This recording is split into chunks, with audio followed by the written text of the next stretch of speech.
And welcome, Hoosier Nation, to our 15th episode of a new show called The Hoosier Sound. I'm your host, Noah Freeman, and I am delighted to present you with this new podcast. Our show has one main goal to give you our perspective of IU sports from the point of view as a student or young adult. In addition, we will also give our view on hot takes from around the world of sports. We'll be going live every Tuesday evening at 7:30 p.m. But if you miss us live, you can subscribe to various networks so you can listen on your own time. We are now on iTunes or Apple Podcast, Google Play, iHeartRadio, Stitcher, and our live stream will be posted to our YouTube page after each recording. All you have to do is search for The Hoosier Sound wherever you listen to podcasts and just hit subscribe. It's simple, easy, and it'll mean a lot to us if you guys just hit that subscribe button. Social media is also big for us, and we post updates for you guys in Facebook and Twitter. Make sure to give us a like and a follow, as well as subscribe in our YouTube account. All of the information is in the description below. You can also check out our website, thehoosiersound.wordpress.com, to find out all of our information in one place. All right, Hoosier Nation, it's time for some sports talk. Before we start, if you guys are on the live stream, we have been delayed slightly due to some technical difficulties. So this week, right now, we're going to have Matt on my phone, and he's basically going to be called in. So he might be a little soft, might be a little too much, but we're still going to get his voice in here. So Matt, say hi to everyone. Hey guys, sorry, my computer's not wanting to cooperate right now, so I'm here on the phone. Yep. So we're going to start out, and Matt and I are going to look back at our predictions that we gave for each Indiana basketball game. Excuse me. All the predictions we gave for each Indiana basketball game this season, basically how we're doing with our predictions. So when I look back at it, Matt, we actually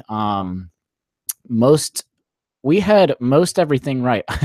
Obviously, you and I both got Indiana State. I think every single person except maybe even the parents of just the Indiana State players would have thought that IU would have won this game, of course. But we don't have to dredge up old memories, basically. But besides that, I've actually predicted a perfect bracket after that, and you've only had one incorrect pick when you just picked Michigan to win or IU to beat Michigan the Saturday. Yep. Well, that was a bad choice now, but it looked good at the start of the season. I was optimistic. Yeah. But either way, we're still doing pretty good.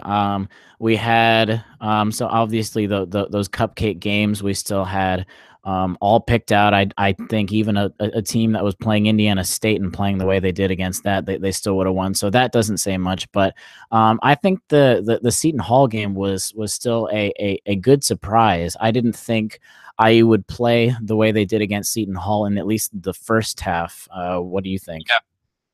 Oh yeah, it was definitely a bounce back from, of course. Well, Howard, we had Howard in between, but even that Howard game was shaky, and so it was a good bounce back from a shaky Howard game in Indiana State. We just got worn out in the second half and foul trouble with our bigs, and I didn't expect us to win the game in the first place. It's at Seton Hall. It's our first road game, or what I thought was our first road game.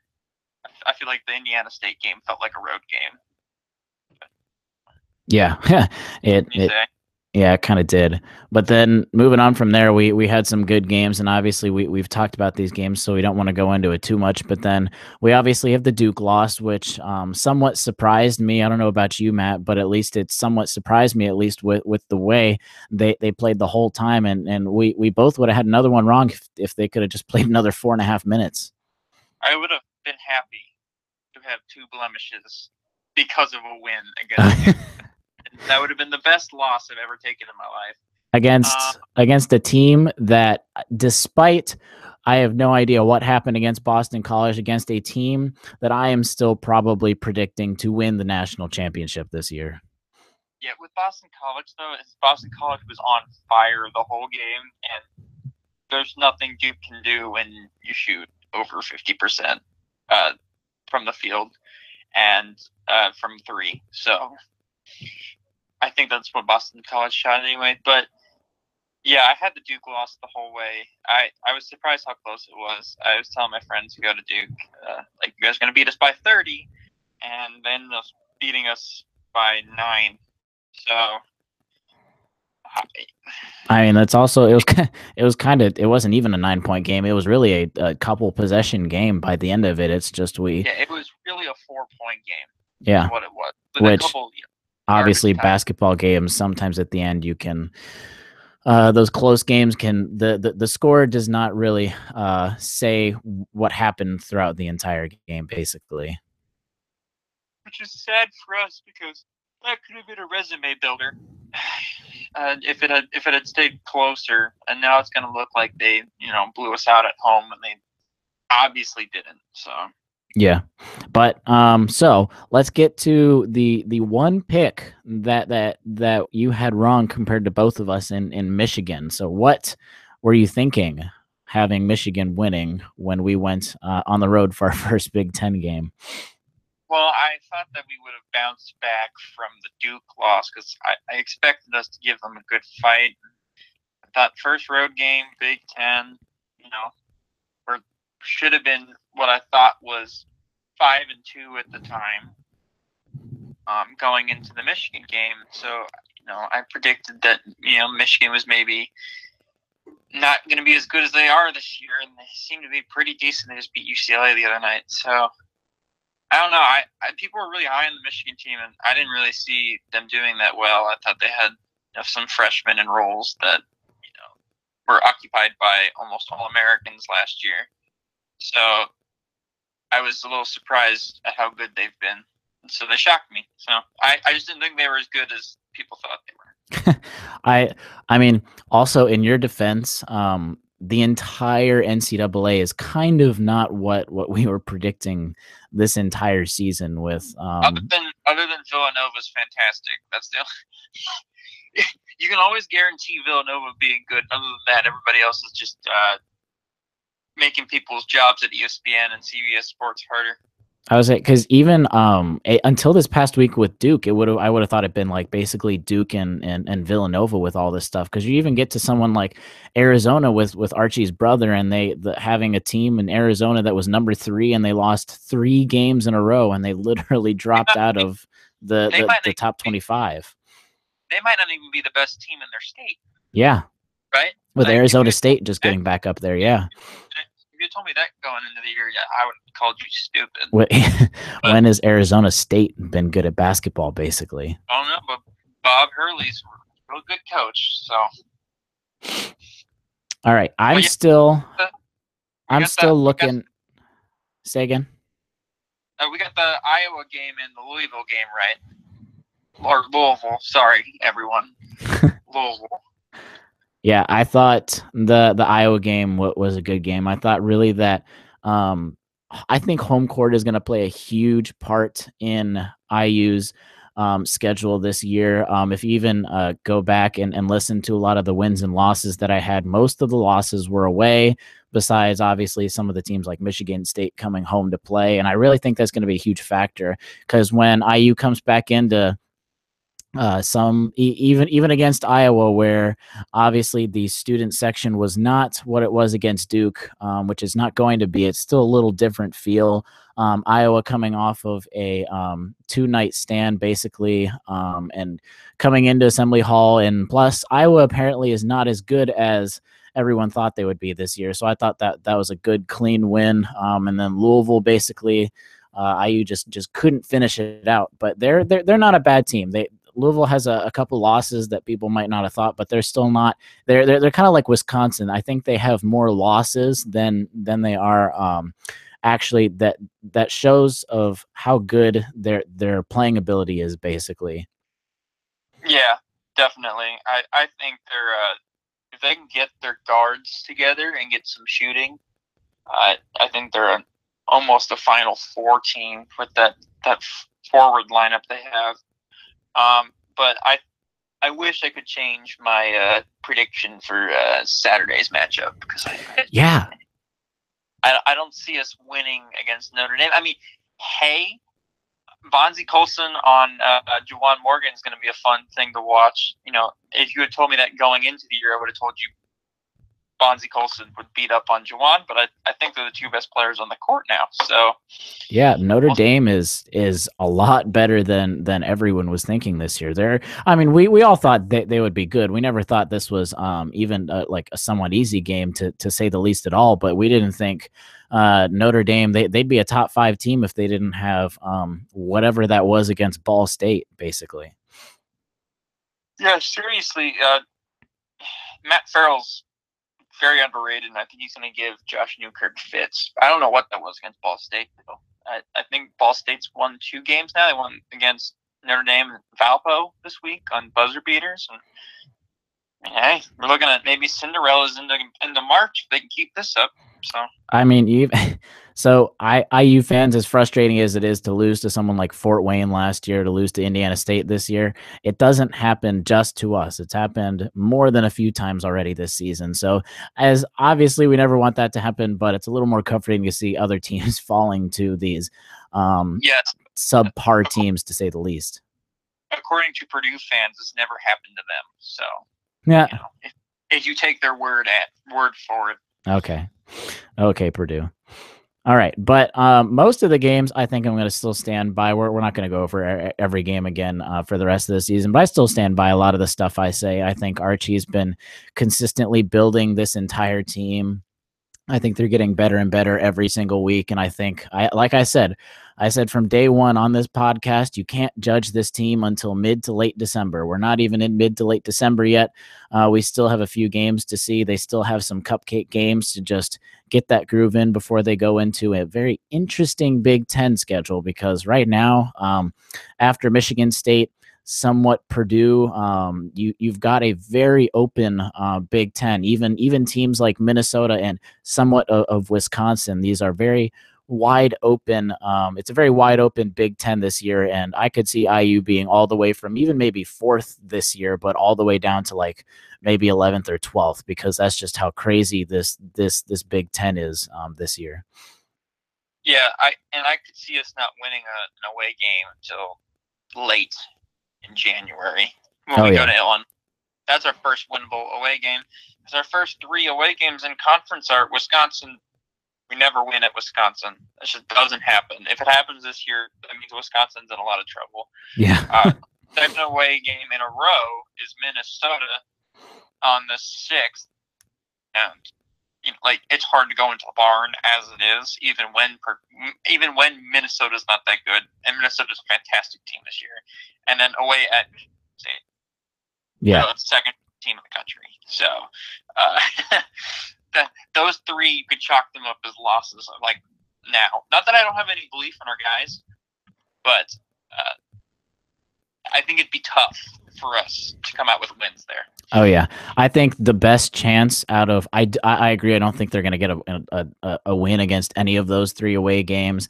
I think the best chance though would be Minnesota, because Minnesota is proving to be a team that's good, but maybe not as strong as we might have thought going into the season. I mean, it's pretty embarrassing when you're playing 3-on-5 for like the first time in probably ever.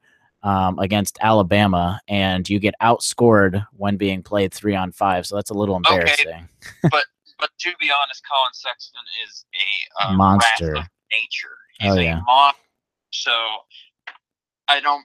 A lot of the shots he was taking too, like they were outscoring them, like whatever. But a lot of shots he was taking, like fade away, falling away off 1 foot, sidearm 3-pointers that somehow bank in, like. It's not totally their fault. I think they just kind of gave up on the game. They didn't. It's not indicative that they got outscored. Like they're a terrible team, and the backups in playing against Colin Sexton. He's gonna do that. But then, like I talked about with this home and away thing, as it always does with the magic of Assembly Hall, when you look at after those 3 away games, let's chalk it up to losses. So that would put us at 5-8 right now if we didn't play any other games besides those 3. The other away games that we have is Ohio State, which is better than we all thought, but still not great. We got Rutgers, away at Iowa and Nebraska. So those are like, it's at the complete opposite side, basically, of the Big Ten. Winnable. Yes, they're literally we go from the top of the Big Ten to the bottom of the Big Ten, so that matters a lot. Obviously, I think we're going to drop a couple home games, but with how open the Big Ten is this year, I really think home and away for every single team might be literally that deciding factor between a win and a loss. Yeah, honestly, I think we could end the season with a 6-game win streak if we can beat Minnesota at home. Oh yeah, and that's I still think there's a lot of positive hope for Indiana fans going into this, especially just seeing that everyone basically has a lot of weaknesses, and at any given day, any given team could actually win this year. Look, a 6-game win streak going into the tournament, or the Big Ten tournament, that is, and a nice run in the Big Ten tournament could vault us into the NCAA tournament. You get to the third or fourth day, the Big Ten tournament, we're looking at possible, last 4 in materials. Oh, yeah. We'll see. Yeah. Let's move on, though, to our weekly segment of the good, the bad, and the ugly. Each week, we're going to try and give you guys our take on some of the good, the bad, and the ugly in the world of IU sports and beyond, basically. So real quick, basically, my good, men's soccer. Hear me out. But even though they lost, they still got to the NCAA championship, which they didn't last year. They haven't for a couple years, and that's still good that they had just such an incredible season. I don't think we should put that away, even with losing the championship game in overtime, no less. I still don't think we can overlook any of that. But going into the bad, sadly, I'm going to keep men's soccer. I'm going to double dip and put them at both, just because I think they deserve to win a lot more.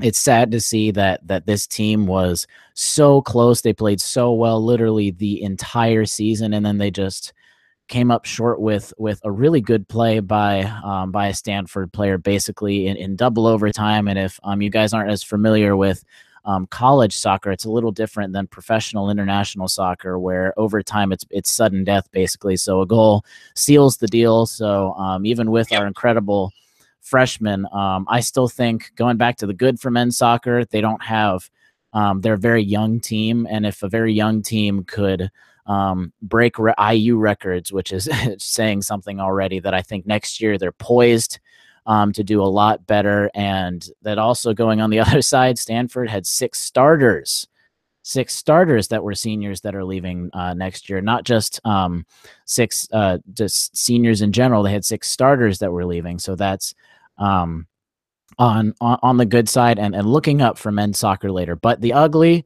I'm going to have to switch over to some MLB with the baseball. The Marlins getting rid of Giancarlo Stanton the way they did. Stanton loves it, but what they got back for it, for the MVP. I was listening to some talk this morning, and basically, when was the last time you heard of an MVP in any sport getting traded for almost no one? I mean, you have to go back in baseball all the way to someone like Babe Ruth, and that's still, people are still frustrated over that. So I think that's the ugly, with just the way they got rid of it and how that probably could have been handled a little better. Yeah, sure, but and I'll take the Marlins side of this argument. They're $100 million in debt, and that's fact, they still have $168 million to pay him. Like, getting rid of that saves you, in the long run, saves you $68 million. Like,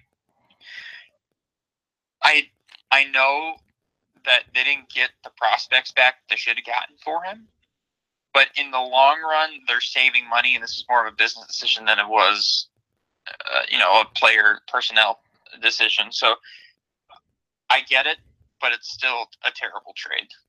Oh, yeah. Okay.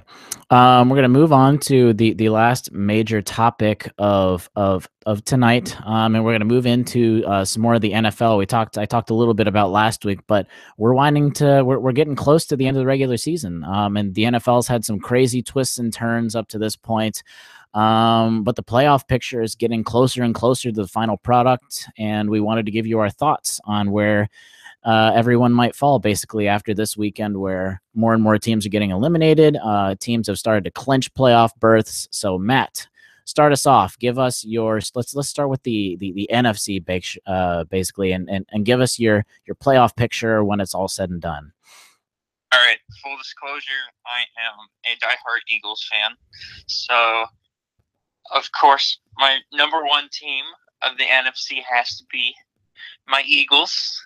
I think they're going to win out for the rest of the season, even without our lovely quarterback Carson Wentz. Oh yeah, because like here for we'll hold on a second for the Eagles. The Eagles play this week. They play at the Giants. Yes, the Giants held in there for against the Cowboys this last weekend, but they play at the Giants, and we don't need to get into the Giants, or we'll be here for another hour. Then they play then they play home, and this is key. They play home against the Raiders, which you would have thought at the beginning of the season this would have almost been chalked up to a loss with the way both teams would have thought they'd be playing. But right now, the Raiders are last in their division. They're behind the Chargers, and they're awful, which is crazy. So basically, that's I think that's another chalk up to win, because right now the Raiders are one of the worst teams in the NFL, which is weird to say.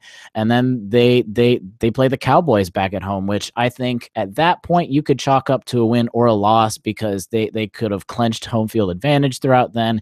Maybe they sit some players, but really that game doesn't matter as much by the end of it. But that basically they have, even with all that, the Cowboys are also they'll get Ezekiel Elliott back, but still, I think at that point it doesn't matter. They've got cupcake games to still win out, even without Wentz. Obviously, going into the playoffs, it's a completely different story with the NFC. But getting there, getting that home field advantage, I completely agree, Matt. Yep. I think they're gonna get top, and they're gonna end the season 14-2 with no losses in the next 3 games. I do think all the games will be close, though. I don't think we'll run away with them. But no, I don't think so either. Yeah, I agree.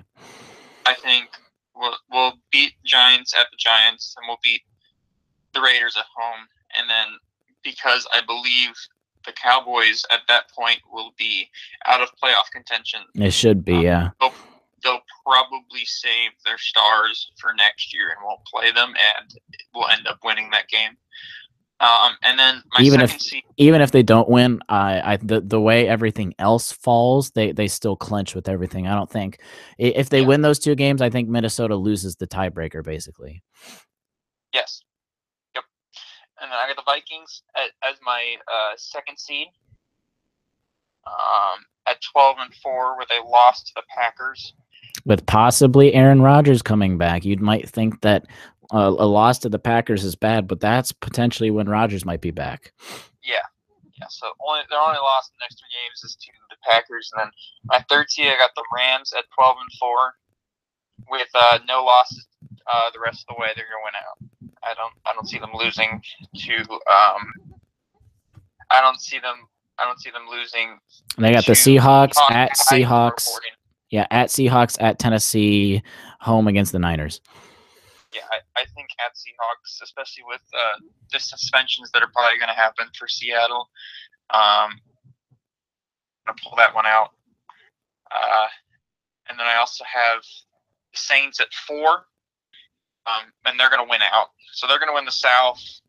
So it's going to be 14-2 Eagles, and 12-4 the other 3. And then the 2 wild cards will be Carolina at 11-5, with their only loss being to Green Bay this weekend. And then I think Seattle sneaks in there at 10-6, with them only losing to the Rams. Yeah. So to reiterate, he's got Eagles at 1, Vikings at 2, Rams at 3, Saints at 4, Panthers at 5, and then Seattle coming in close right there at number 6. Mine looks My NFC looks a little different, pretty similar though. Same teams.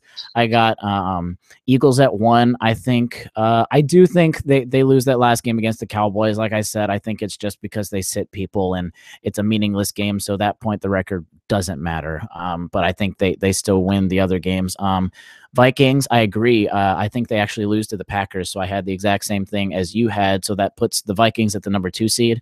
Number 3 seed, I had the Saints. And this is because I had the Saints. They play the Jets, the Falcons at home, and the Bucks. So their only incredibly tough game is the Falcons, but it's at home.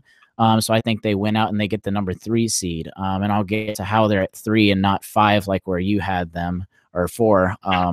So I have the Seahawks at number 4. Then I think they do win out. Actually, I think that home field advantage, just going into Seattle with those crazy fans, I think they're going to be a little riled up, especially after that. Even with some of the suspensions, I think Seattle does get the nod this weekend, but I think it's going to be an incredibly hard-fought game. And if it wasn't for the Patriots and the Steelers playing, I think that would easily be the best game this coming weekend. But then the Seahawks are going to win out. Cowboys, Cardinals, not too much of contests anyways. So Eagles 1, Vikings 2, Saints 3, Seahawks 4.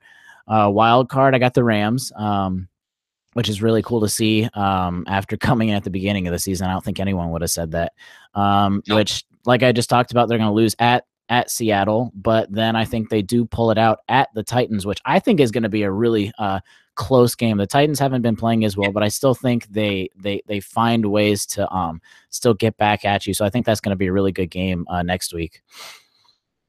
And then they win at home against the 49ers, which isn't too much. And then 6, the Panthers. I think they win 2, which is going to be enough for them to get in. I do think they lose away against the Falcons. I think the Falcons are going to try and put up a last-minute hope, but at that point, it's not going to matter because I think the Falcons lose other games, which means I got Eagles 1, Vikings 2, Saints 3, Seahawks 4, Rams 5, Panthers 6, with the Lions and the Falcons both on the outside looking in, 1 game behind the last 3 teams in the NFC. Basically, this is a really cool NFC picture this entire year. It's going to be really cool to see how everything shakes up.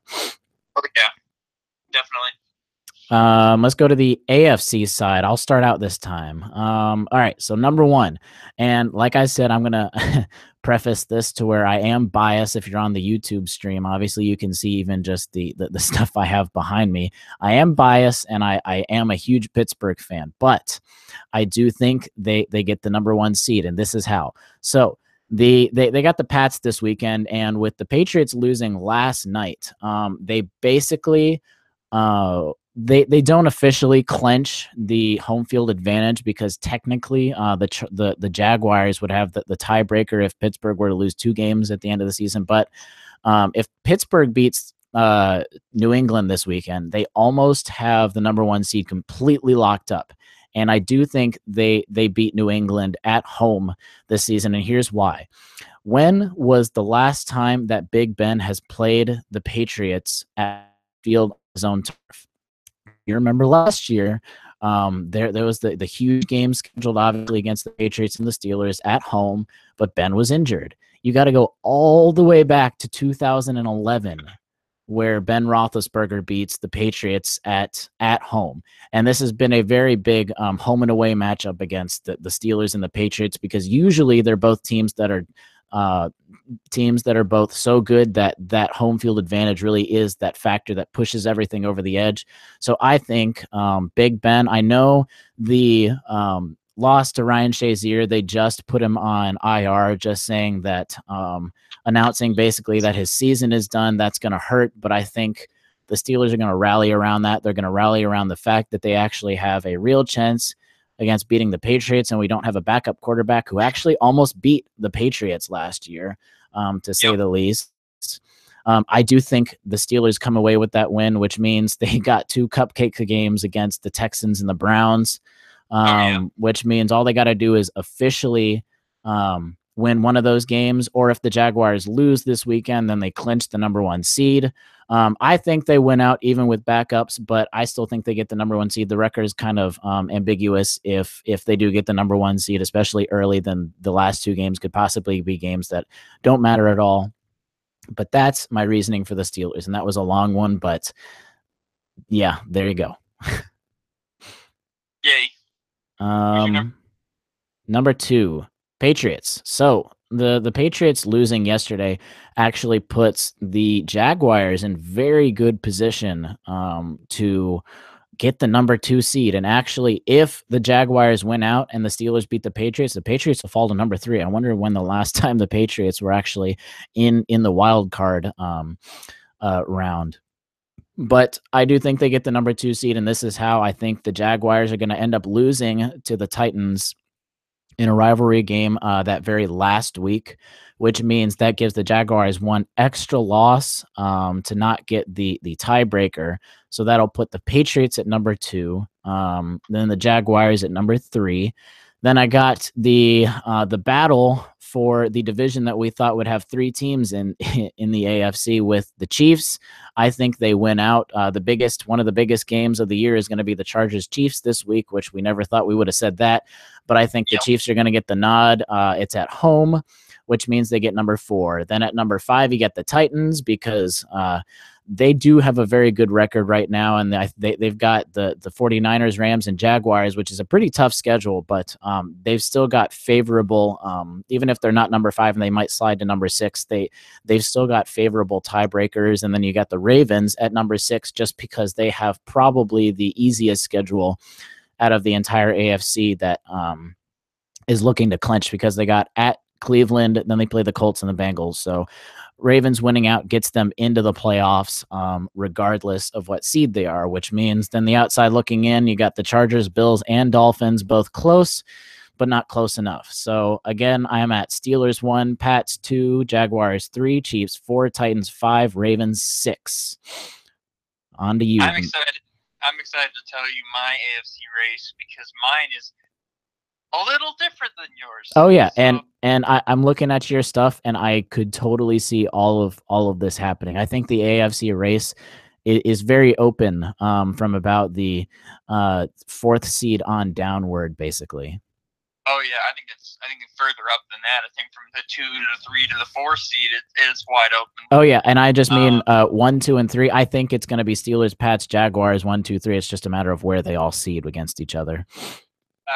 Okay, so mine are 1, Steelers. I think they get the win this weekend, especially since they're at home, right? Yeah. Yep. Yeah, they're home. Steelers this weekend win. So they win out because I don't see them losing to the Browns, but it doesn't really matter if they lose the Browns or not.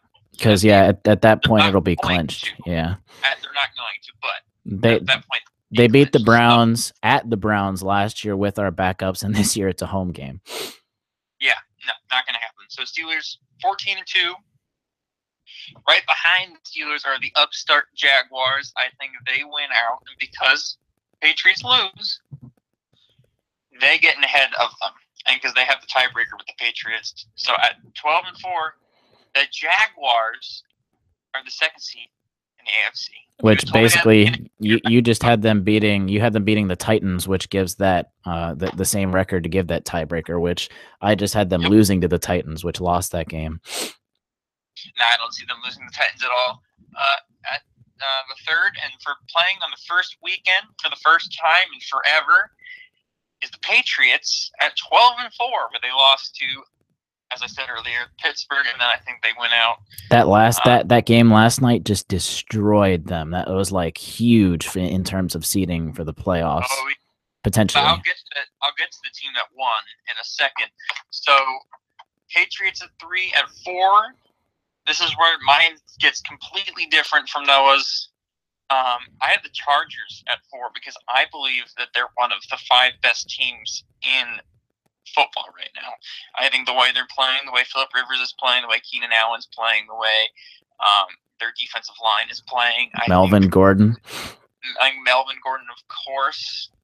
I think that they are going to get the W against the Chiefs, which is next huge. weekend. It's At kind of Chiefs. the Chiefs Chargers game is basically all it's for all the marbles, more or less. There are 3 games left, but that game is the way things go out is basically for all the marbles. And then the Jets and the Raiders are jokes of games, so they should 6 and get the 4th seed, which means that they would face in the first round the Ravens, who I have as my 5 seed. I think they get in 10 and 6 as they also win out. Easiest schedule for the AFC contenders. Absolutely. Who do they play? They play the Browns, Colts, and Bengals, who I think have a combined total of wins of like, what, 6? Something 7? like that, yeah, because you got 0, obviously, for the Browns. So I don't see a problem with the Ravens getting in there. And then my last people to sneak in by the teeth is the Dolphins. I think the Dolphins win both games against the Bills, and with a demoralized Chiefs team that can no longer make it in the playoffs or is just fighting for their playoff lives at Chiefs, especially after losing to the Chargers. I think the Chiefs lose at home to the Dolphins, and the Dolphins get in at 9-7 and face, oh, look at that, the Patriots in the first round of the playoffs. So that's my prediction for the AFC.